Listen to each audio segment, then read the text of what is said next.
So, hello everyone and welcome to this lecture. So, in this lecture and the next few lectures, we will be covering some basic concepts of the Ethereum blockchain network, and we will also have a hands-on demonstration on how to use the Ethereum network and how to use an Ethereum network client and connect to it and then do some transactions. Okay.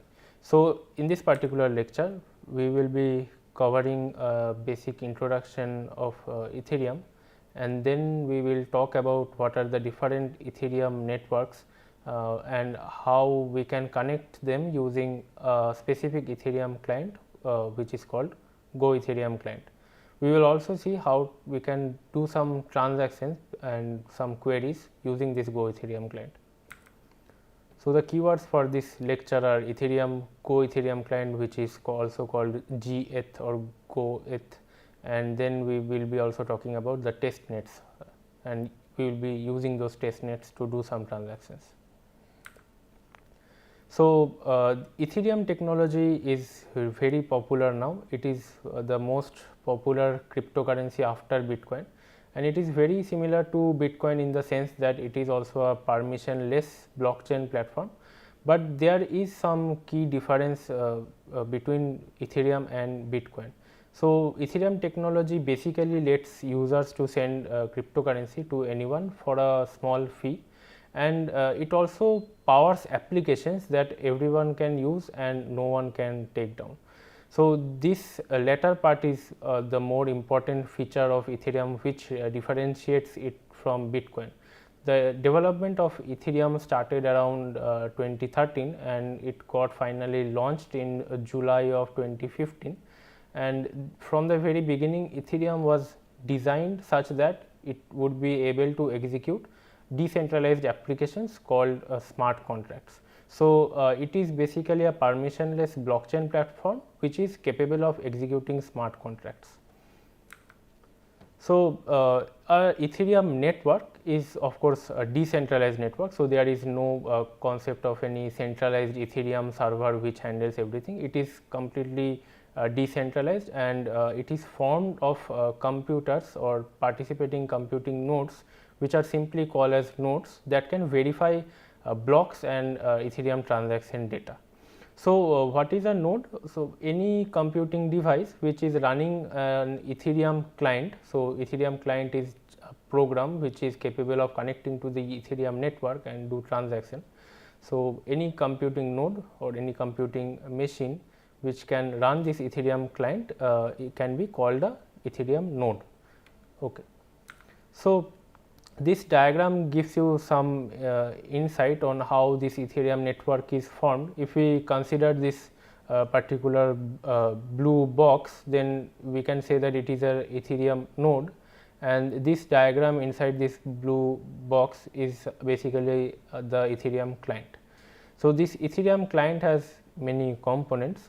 The most important one we can say is the POW consensus module. So, this particular consensus module is responsible for handling the consensus in the Ethereum network, which can run actually multiple algorithms. So, Ethereum supports proof of work, also proof of authority, and some other consensus protocols.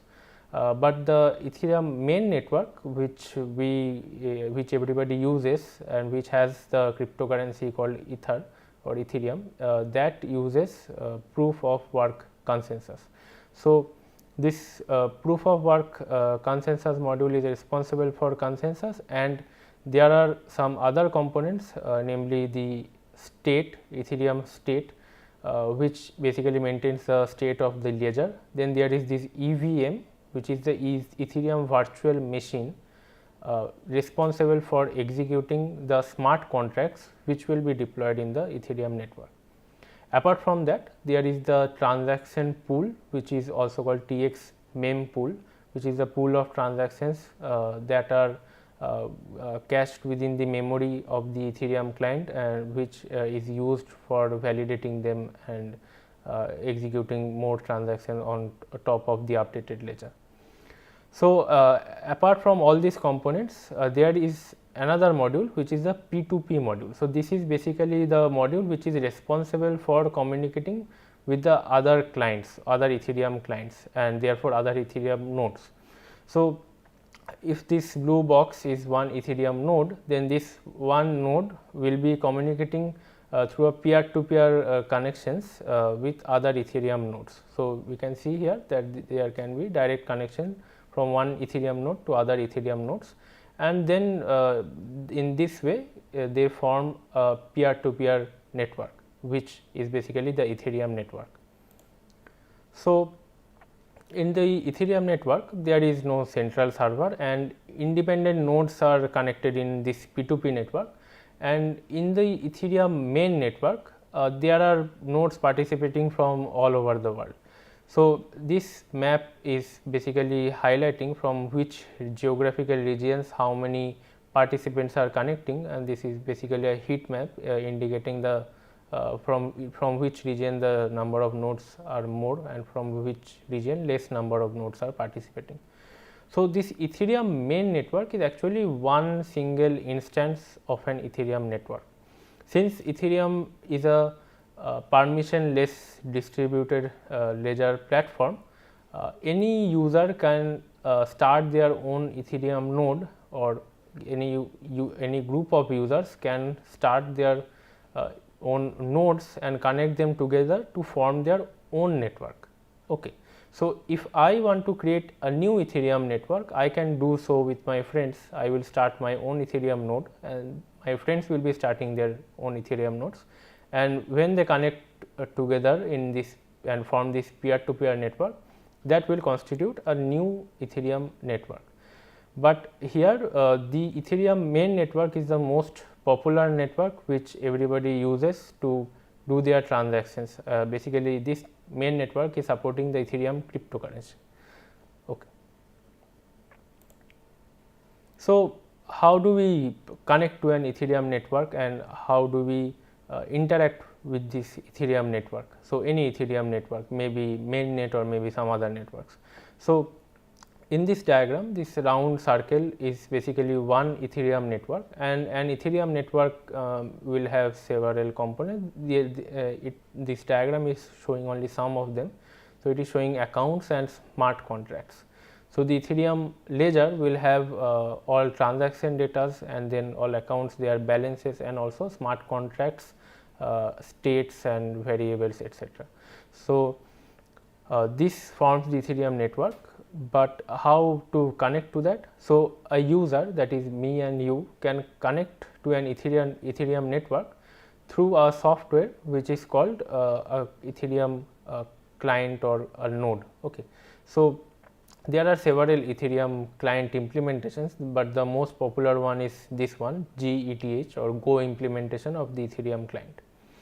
And usually users do not use this Ethereum client directly to connect to the Ethereum network. Instead, developers use this Ethereum client and then use some more libraries and SDKs to develop applications which are then used by the end users.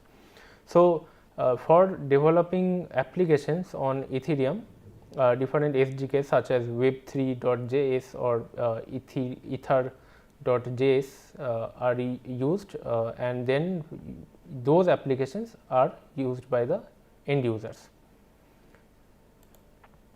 So, the Go Ethereum client or any other implementation of the Ethereum client will be connecting to a Ethereum network, but we have to always remember that this network is not a centralized one, and there is no central point of contact. So, this actually looks like a kind of a mesh network with different nodes connected via peer-to-peer connection, and this Go Ethereum client will connect to some of them and then broadcast its own transactions or download the latest ledger state, etc. Okay. So, we will be talking about particularly one Ethereum client which is the most popular one, that is Go Ethereum or Geth. So, this is basically the official Go implementation of the Ethereum protocol, and this is also the main command line interface client which is recommended by Ethereum. So, it acts as an entry point to the Ethereum network, and we will see that we can use the same client, that is the Go Ethereum client, to connect to any Ethereum network. It may be the main network, or it may be some test network, or it may be your own network that you have started. So, the Go Ethereum client is capable of running in different modes called full node, archive node, and light node. So, we will be seeing how to switch between these modes and what are their significances also. And finally, this is very important that the Ethereum client, or this Go Ethereum client, won't be used by the end users directly. Instead, what it does is it provides a layer, and then a layer that can be used by developers to build their applications on top of it. So, using some SDKs, application developers can connect to the Ethereum client and use that to communicate with the Ethereum network. Okay. So, to support that, Ethereum client exposes JSON RPC endpoints on top of HTTP web sockets or IPC transports, and these interface, the JSON RPC endpoints, can be used by developers to ultimately build their applications. So, next we will be having a hands-on demonstration on how to use the Go Ethereum client. But before getting started on using Go Ethereum client, we have to know how to install it. So, here we are seeing the steps on how to install this Go Ethereum client on the Ubuntu operating system. So, you can go to the documentation page of Go Ethereum client and then look at the installation instructions for other platforms also, but here we will be covering everything considering the Ubuntu operating system. So, installation is simple, and it involves these simple steps. So, first you would need to add the Ethereum repository. To do that, we need to execute this one single command, and then once the repository is added, we need to install Ethereum using these two commands. We will see how. So, first we would need to add the repository for installing Ethereum. For that, the command is sudo add apt repository -y, then ppa ethereum/ethereum. Okay. So, when you hit enter, you will see that it will be adding this particular repository to your apt package manager, and then it will be also updating the sources lists.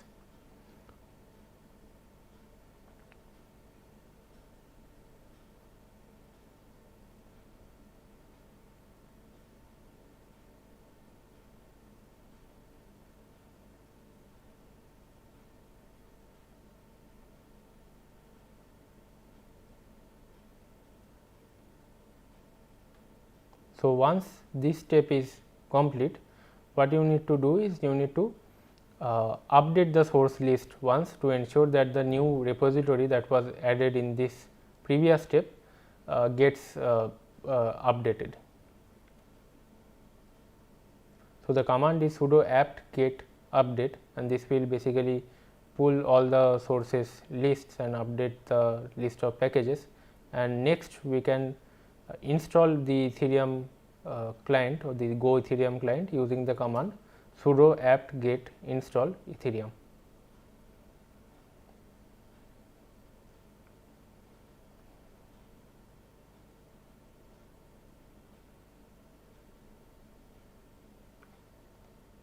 So, at this point the Go Ethereum client is installed, and you can check whether it is installed properly or not using this command get version, and it will show you the version of the Ethereum client which is installed, and also some other informations.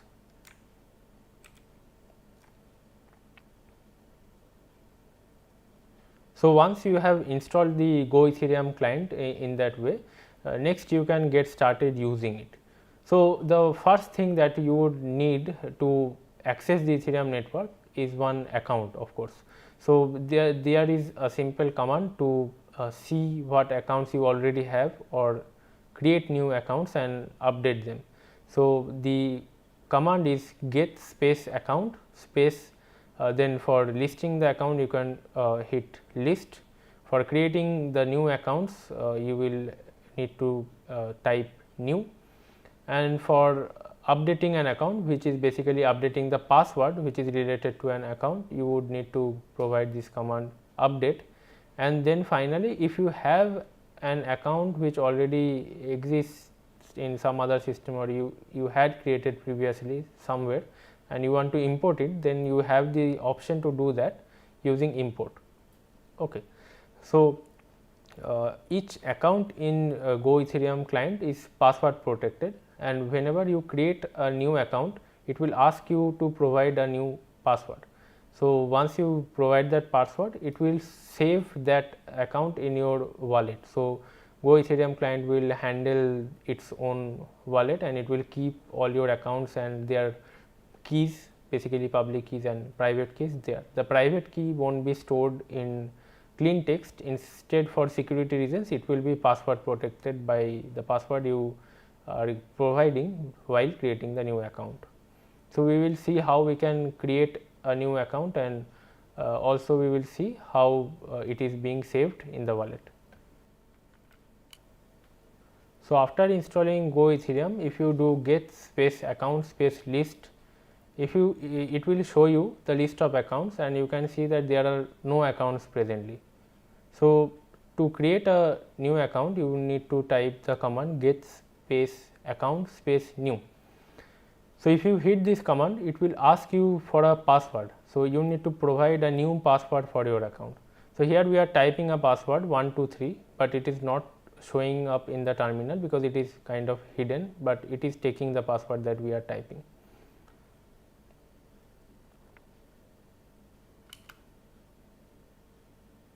So, at this point you can see that it is saying that our account key was generated, and here is the public key of the account.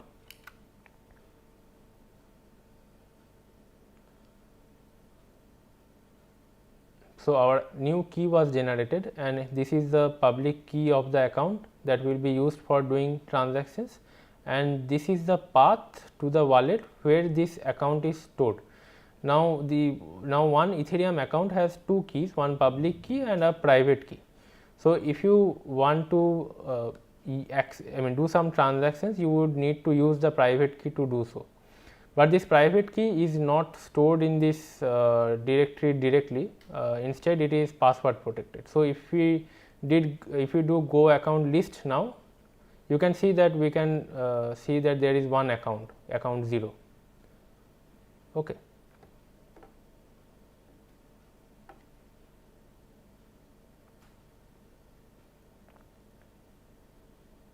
So, we can see the contents of the wallet that is saved by just seeing the contents of this particular file path which is being printed.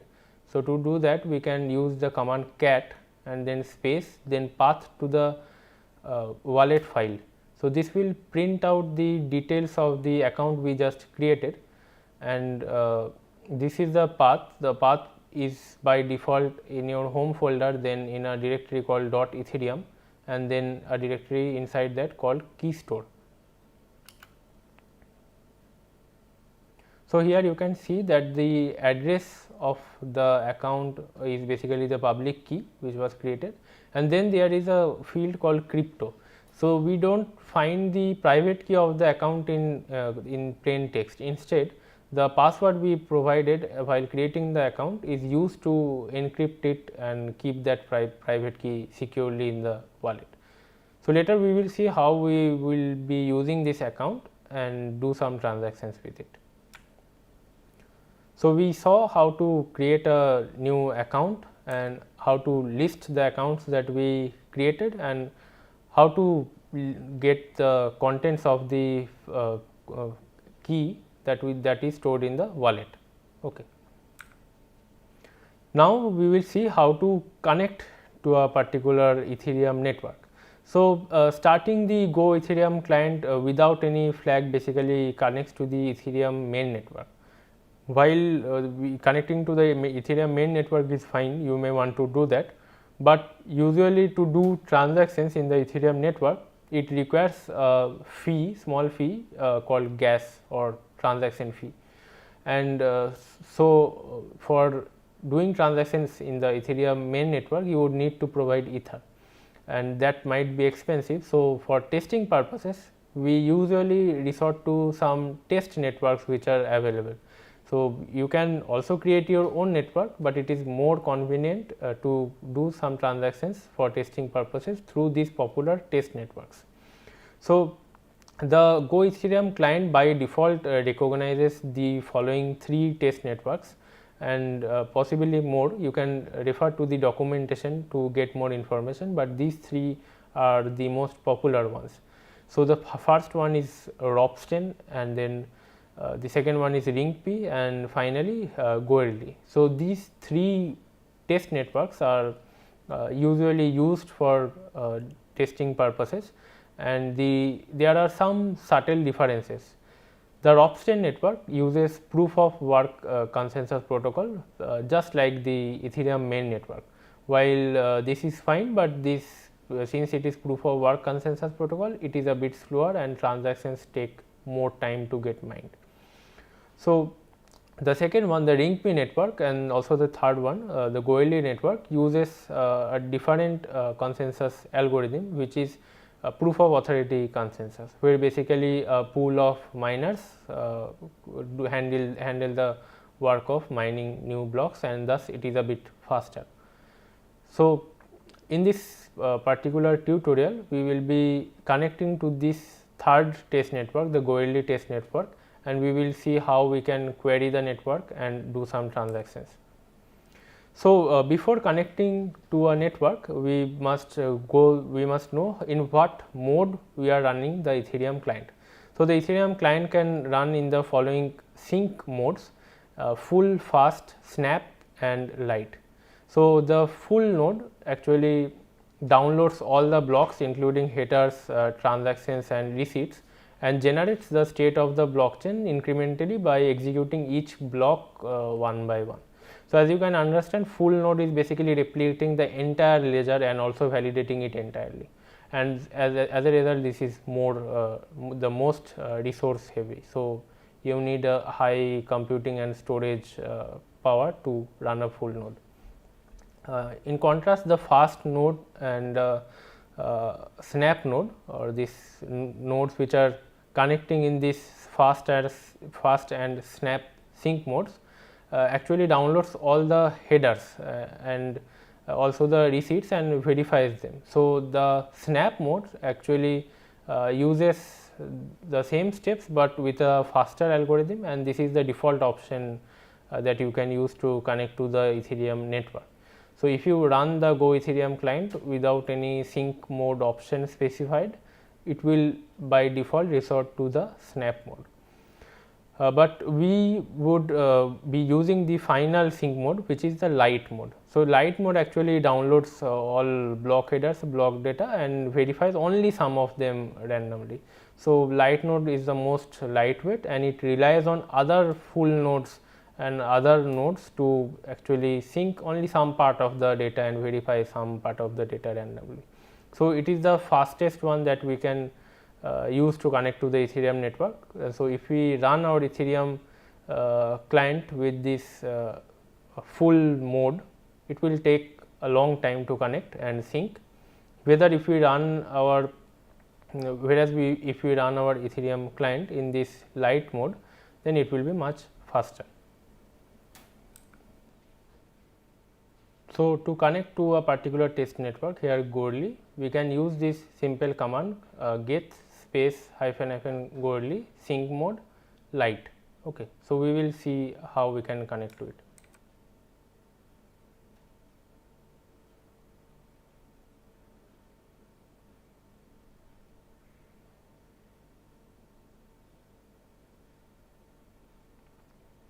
So, here we see that there are a bunch of logs which are coming up.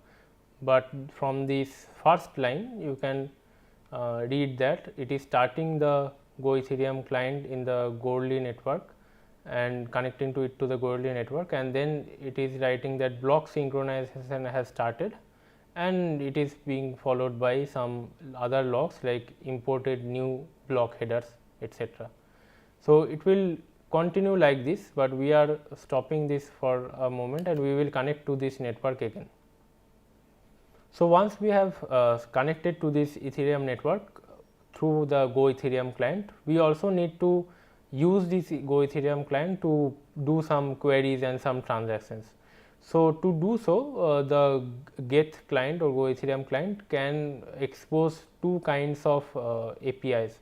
So, the first one is using JavaScript console over IPC, that is the first API which is being provided by Go Ethereum client, and the second one is using RPC over HTTP. So, IPC allows us to do more in terms of functionalities, but for using IPC API we need a direct access to the node where the Go Ethereum client is running. So, you would need to run your application program which is using Go Ethereum client in the same host system, and you cannot run the application in some other host and communicate it to the Ethereum client. So, instead what we would use is RPC over HTTP. So, this allows remote application to access the Go Ethereum client, and of course, this has some security considerations because you are opening up your Ethereum client node to remote access. So, other applications which are running remotely can access this. So, of course, it has some security considerations. So, to connect to the Goerli testnet and to enable the RPC over HTTP API, we need to add another option which is --HTTP when we run our Ethereum client. So, the command will stay same, just we would need to add one option --HTTP. So, we would be using the same command get space --Goerli, then sync mode light, and we would be adding HTTP option to just enable the RPC over HTTP API in get.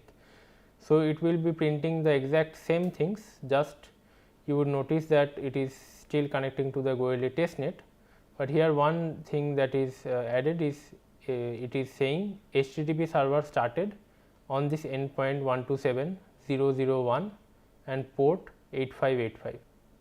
So, we will keep that Ethereum client running in the other tab in the terminal, and we will be using that Ethereum client and communicating with that client from another terminal.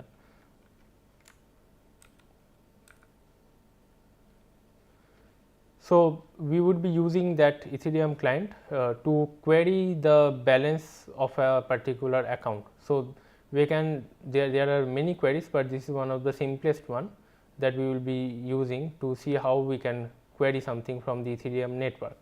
So, to do any query using RPC over HTTP through GET, you need to do a post request to the HTTP endpoint. So, as we saw in the last step that our GET client was started and it had started an HTTP endpoint in 127.0.0.1 IP address, which is localhost, and in the port 8545. So, in this particular address we would be sending a post request which will have a JSON payload. Now, this JSON payload looks like this. So, it will have JSON RPC version which will be 2.0 almost always, and then the method would be ETH underscore get balance. So, depending on the type of the query or the type of the transaction we want to do, this method will keep on changing. Here we want to query the balance of an account, and according to that we have stated this method.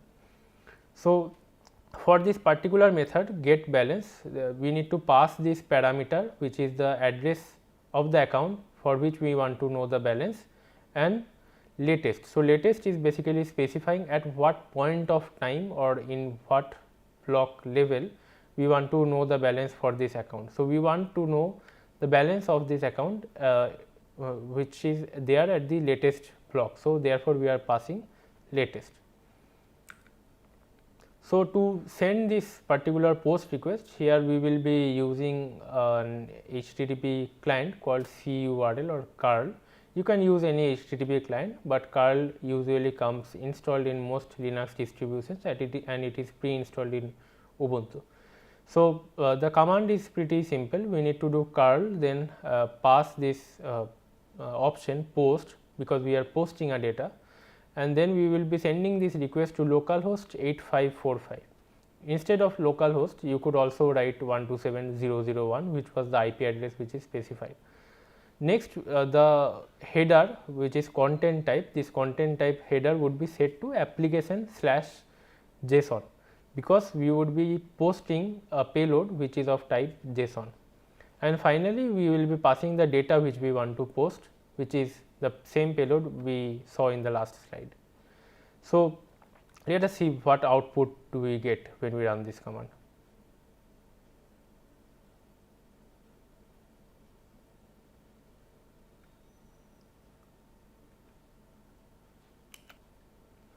So, we can see that after doing this post request, we get this output which says the JSON RPC version, the ID that we passed, and a result which is 0x0. Now, 0x0 means that it is the balance of the account in hexadecimal format. So, here the balance is 0, but if we check the balance for some other account, then we will be able to see some other values.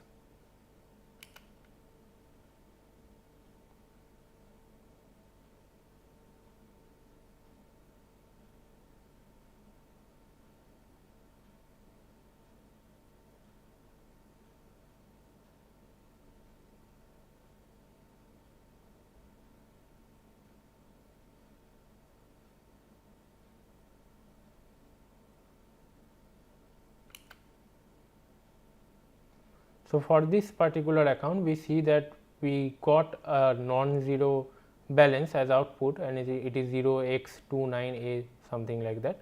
So, this is in hexadecimal format. Now, you can convert it to decimal to know the balance of this account as usual, or there are some commands which you can use.